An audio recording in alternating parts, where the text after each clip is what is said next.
But syempre, from time to time,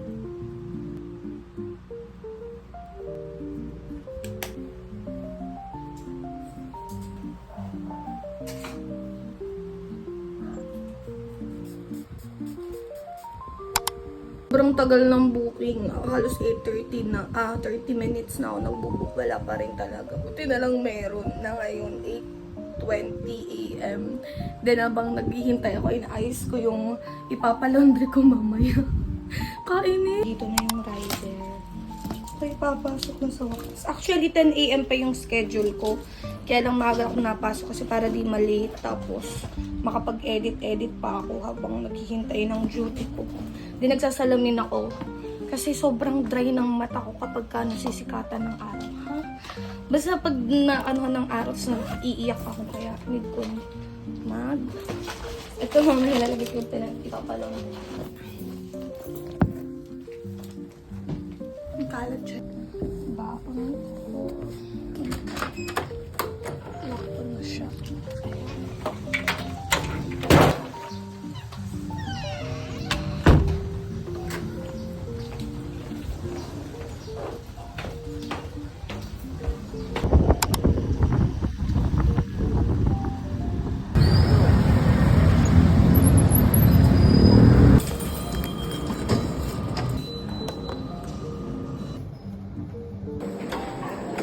Yun na po, nakapag-go siya.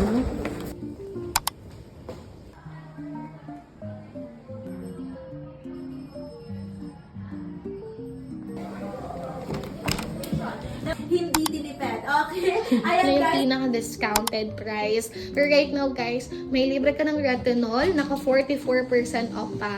So, 2,375 pesos na lang yan. Again, meron ka na po ditong pang day, meron ka na po ditong pang night, good for 6 months. Basta, sa pag-apply, PSIS amount lang talaga. Hindi mo, babe, kakailanganin damihan. Okay, tak lang, 3 beses ko tong nagagamit. Ganun, 375 pesos na lang. Ito yung room. So, last 10, 9, 8, So, hi guys. Breakfast. Lunch ko na today. Lunch ko na. So, ito yung baon ko.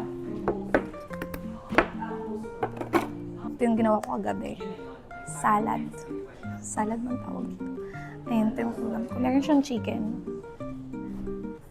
Tapos, may egg ako here. And then, nagbaon ako nitong dressing. Kipi or kipay. Ano bang tawag dito?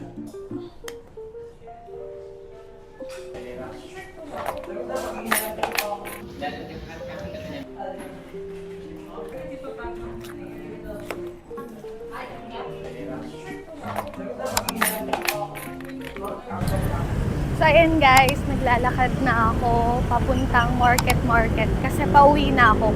Ayoko nang maghintay ng BGC bus. Kasi, ang tagal-tagal. Baka mag-alas 5 pa ako doon. Tapos, ang tagal pa ng biyahe. Pa 5 na kasi. 4 ang out ko. So, ayan. Nahihiya ako mag-film dito sa labas. Pero, gusto ko talagang matutong mag-film sa labas nang hindi nahihiya. Diba? And then, ayan. Naglalakad ako dito sa pa-market kasi parang feeling ko mas mabilis siya and then exercise na rin.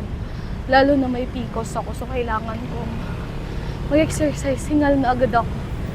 Ayan o, lagi ko to nakikita sila mga nag-train. Nagpa-practice? Pinakagusto ko. Ito yung pinakagusto kong view.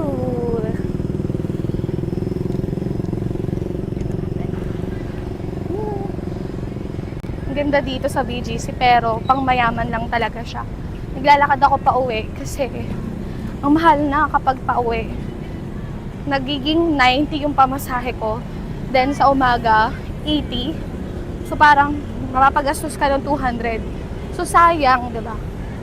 And then mahal talaga. And then kaya lagi pag pa uwi, nagko-commute ako. As in commute lagi. And unless na lang pag gabi, ayoko nagko-commute sa gabi kasi nakakatakot umuwi ng gabi-gabi. Ayan, malapit na ako sa market. Mga 10 minutes na lang siguro. Alam niyo ba guys, di ko akalain na 1 year na pala ako dito sa BGC nagtatrabaho. Akala ko, mga 6 months lang ako. Kasi yung thinking ko dati, after 6 months, uwi na ako, makaipon na ako ng konti. Mabili ko lang yung mga gusto ko. Then magpapahinga ako. Kasi tuloy-tuloy ako na nagtrabaho. Since senior high school, working student na ako, night shift yung work ko. Part-time lang naman yun. Hanggang sa mag-college ako. Then, before ako mag-graduate ng college, habang may thesis kami, nagtatrabaho na rin ako ng live host. So, ang tagal ko ng live host. Then, walang pahinga as in. Puro grind ng grind. Kasi mukha akong pera, alipin ng salapi. So, sa iba ako dumaan. Ayun, sa iba ako dumaan. Ang ganda dito. I-romanticize natin yung BGC. Romanticize. Nahiya talaga ako sa mga tumitingin. Pero bahala kayo dyan. Yung ba, ang daming nakarelate dun sa isa kong video na nag-viral. Medyo lang naman. Ang daming nakarelate sa akin about sa BGC bus. Kasi ang tagal dumating, ang bagal. Ewan ko ba. Tapos konti lang yung BGC bus. Ilang beses ako doon naghintay. Like, parang 3 bus na yung dumating. And puro Ayala lang. Ang tagal ko doon. Like, 2 hours na. Parang 2 hours. Hindi ako makaalis din nun. Parang paulan na siya. Wala akong choice. Di rin ako makabook. Ayun, dito tayo sa Hindi ko alam. Ngayon ko lang to pinuntahan. Ginagala ako na kayo sa BGC. Wow! Sana hindi ako matapilok. May pagka-clumsy pa naman ako. Ayun ako sa market. Balang araw gusto kong puntahan yan. Laruan. Pagkasama ko yung mga kaibigan ko na walang hiya. Nakakahiya kasi pag mag-isa lang ako. Walang hiya naman ako. Pero gusto ko rin may kasama akong mga walang hiya. Pwede ba dyan ba? Matatanda? Ayun, for sure, yung magugustuhan dito ng maliliit kong pamangkin. Ang ganda, diba? So, kapag nandito ka sa, market dadaan, then, kauwi mo galing work, dapat matindi yung pagpipigil mo. Kasi, mapapabili ka talaga. Daming kainan. Kaya ako, pigil na pigil talaga ako. Kasi, marami naman ako pagkain sa apartment. May mga pwede ako iluto. Ayun, ang ganda, diba? Sarado na. So, nandito na ako sa Metro Department Store. Pauwi na ako, guys. Bye! O, diba? Naamoy ko na dito yung potato fries. Ang dami pang sale. Nako, hindi tayo magpapabudol. Pero tingnan lang natin kung maganda yung mga sale. O, diba naka-sale? Tingnan lang natin. Ang gaganda, be.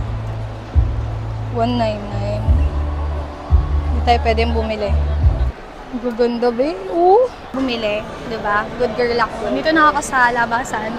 Punta ako sa jeep, Katuparan, FTI. Dito rin pala ako bumibili ng mga ukay-ukay minsan. Ng mga pants. Na dito, guys. Merry Christmas. Dito ako naghanap ng mga pants. Pwede na ako. Hindi na tayo bibili.